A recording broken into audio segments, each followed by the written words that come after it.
Hello, everybody. I'm a practicing therapist and a doctoral student of psychology. Today, we're going to talk about a topic that some of you guys were talking about in the comments in a lot of different ways. And I'm going to use all those points and put it in this particular video. And a lot of you guys were talking about different like communication, emotional boundaries, privacy, things of that nature. What boundaries can you set that is palatable to help your partner treat you in a more healthier way, where you're not continuously getting confused, discarded, off and on, not knowing where you stand, right? You don't want that. And what are some ways that you can change that outcome even a little bit, right? They have to do something too.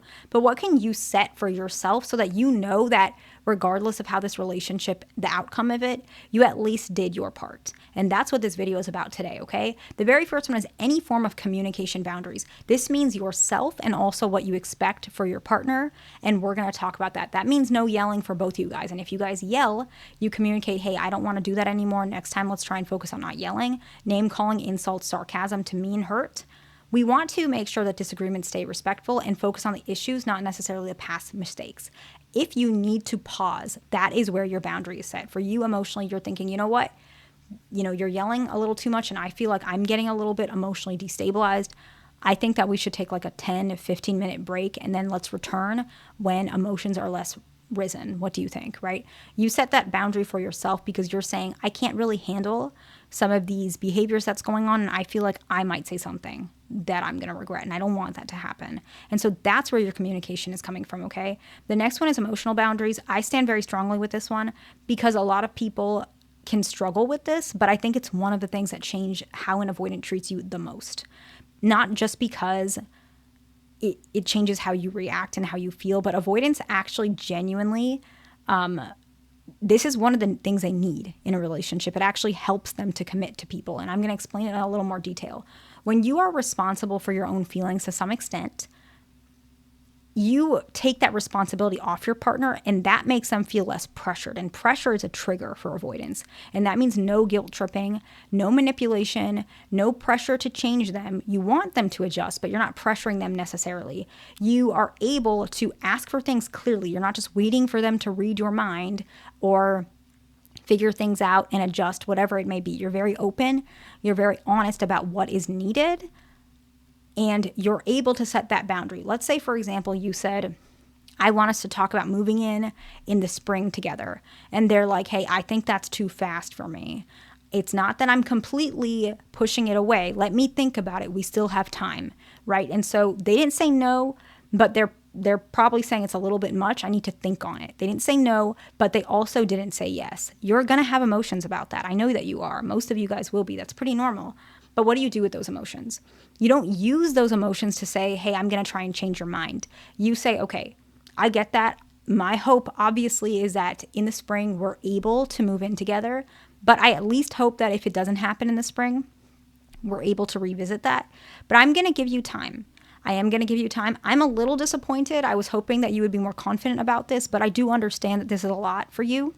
It's a lot for anybody, but I know you in particular, and that's okay. I'm not judging that. In fact, I want to respect that. So let me take time for myself to just manage my own feelings. I think for both of us, I'll give you your space to think about it, but I think we should try not to talk about it for a couple weeks and then maybe touch bases later. You're able to take responsible for your own feelings. And when you word it like that, avoidants sometimes think that this person, not only are you a person that takes responsibility for your feelings, you also took an account of how they feel without judging them. And it helps them to think what the future would be like with you. Because what they see is you're being more patient about their choices, but that means that you can be more patient about other things as well. Let's say in avoidant, they said it's very unlikely they're ever going to get married. But you behaving that way, they actually entertain the thought a little bit more. And I'm going to explain why. Because the main reason avoidants say, oh, I'm probably never going to get married is not necessarily the truth of I'm never going to get married. It's I'm saying that because I don't want you to ever get your hopes up, because if your hopes are up, you're going to pressure me and I don't want to fail you, right? And so they usually set that up in that way. I never want to get married. I never want to do this, I don't think I'm ever going to fall in love. Whatever their, rules are, and they're usually like that in the beginning couple years, 1 or 2 years in the relationship. But later, what starts happening is they start seeing that you set those emotional boundaries and you're more communicative about what you want or how you feel and you take more responsibility for your feelings. They're actually going to think, if I do want to lean into these things, you're not going to be so upset and try and manipulate me out of it. You're going to be more understanding. So they might entertain those things a little bit more. The next one is privacy. Any sort of privacy boundaries.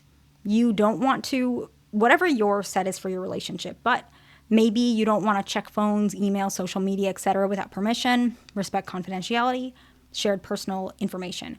But it's mainly about like trust over like surveillance, but you're not just doing that towards them. You're also expecting that of them. They shouldn't be doing that to you either. And this sets a tone for the relationship being a more trusting relationship. And avoidants feel like if you trust them, they subconsciously trust themselves and they trust you. And I'm going to explain that a little bit more.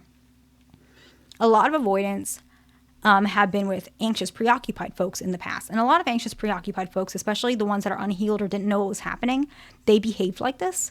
And it's the same thing, right? Avoidance, when they weren't aware, they behaved even more deactivating or more negative or nitpicking, whatever it is. And so I'm not picking on one attachment style or the other. But a lot of avoidants have trauma with these types of behaviors. And so you not doing that really stands out to them. And so it makes them feel like they can respect you more. And so that's why they kind of change the way they treat you, because they feel like you respect them, but they also respect the fact that you're showing up in a different way than they're familiar with, if that makes sense. This is really important to them, okay? Now, the next one is time and availability. This one is something that I think a lot of people struggle with, regardless of attachment styles, but more particular with anxious and fearful. Some secure people even do this too, but not really, but really, really common. And I think it's something that people need to be a little bit better with. I could be wrong, but you don't want to be texting them late at night, things like that. Like if you guys are not in a relationship and you're like not texting them late at night, but like staying up past a certain time when you know you have to get up for work at 6 a.m., that's something that you need to set a boundary. Hey, it's getting late. We both have to work tomorrow. I know I have to work tomorrow. Let's say that's what you're saying. I'm going to go ahead and sleep. Let's talk about this tomorrow. Setting that boundary. But also, you don't expect them to cancel plans on you last minute. And if they do, you communicate it. You don't do the same thing either, right? This is a two-way street. Your sleep, your responsibility about the last minute accommodations you do. You don't want to make last minute accommodations for them. That's not fair. You don't want your avoidant to say, hey, you're driving over to my house. Can you also go to the grocery store and pick up some eggs for me? I understand if you're in a long-term relationship and that barely ever happens, that makes sense. But it's a little bit more odd if you guys are not in a relationship. You're just, doing certain things and maybe 6 months together and then that happened. That might be a little bit unfair. And so setting those things and say, hey, I don't think I have time for that. And I really appreciate if you just don't ask me that again. Like tell me ahead of time. I don't mind. I'm a generous person, but that's a little last minute. Say something along those lines, okay? The next one is conflict boundaries. And this one is very important because conflict can be a lot of places where avoidants get deactivated and then you might get activated. And then those triggers create more issues within the relationship, such as more breakups might happen. It might be that you guys, I don't know, this is the area where you guys can't fix certain issues, like a gridlock, right? Maybe you're asking for something, the way you're asking triggers them, they say no, then that triggers you, and it just goes back and forth. And so these boundaries can very much help some of those issues, to which avoidants actually start respecting you more, and you start respecting yourself and who they really are, not the pedestal you see them as or the negativity you see them as because they don't treat you well. It's important to not have necessarily circular arguments that don't go anywhere. This will happen. I feel like all relationships have this, even healthy ones. There's research on this, right? I think it was like 60, or was it like 80%? I don't remember the percentage, but this is common in relationships in general. But the way it's handled is very important. Sometimes you just leave those on the back burner, or sometimes you revisit them later when you guys are more calm. But you don't want to have these continuous circular arguments, and it's up to you as a person. You don't want that for your mental health, right? And so that's kind of the boundary you put up. You don't want to rehash issues just to gain leverage. You don't want to use you always, you never statements. This can be a little bit difficult, and you don't want to force resolutions right away. You want to have some sort of break in between. That break doesn't even have to be that long. It can be like 20 minutes. Sometimes it can be months where you don't feel like you guys are mentally and emotionally in the place where you can handle this. But there's another part of this that I think is very interesting. Avoidants build rapport in a different way than anxious, preoccupied, or fearful avoidants that lean anxious. Comparison to dismissive avoidants and dismissive avoidants that lean dismissive. The rapport built with anxious, preoccupied, and fearful avoidants that lean anxious, they build the rapport in the first couple months, sometimes more heavily in those first couple months. They might even see you on a pedestal. And then what I see in couples therapy is sometimes they see their partner for who they really are and they start emotionally detaching from them because they realize the pedestal they put you on originally is too high. And sometimes they feel even disappointed by you. So now they pull away. Whereas dismissive avoidance, their rapport goes the other way around. They're really, really, really slow in the beginning, but eventually, if you've been there for 2, 3, 4, 5, 6 years, you're there all or nothing. Like you're everything to them.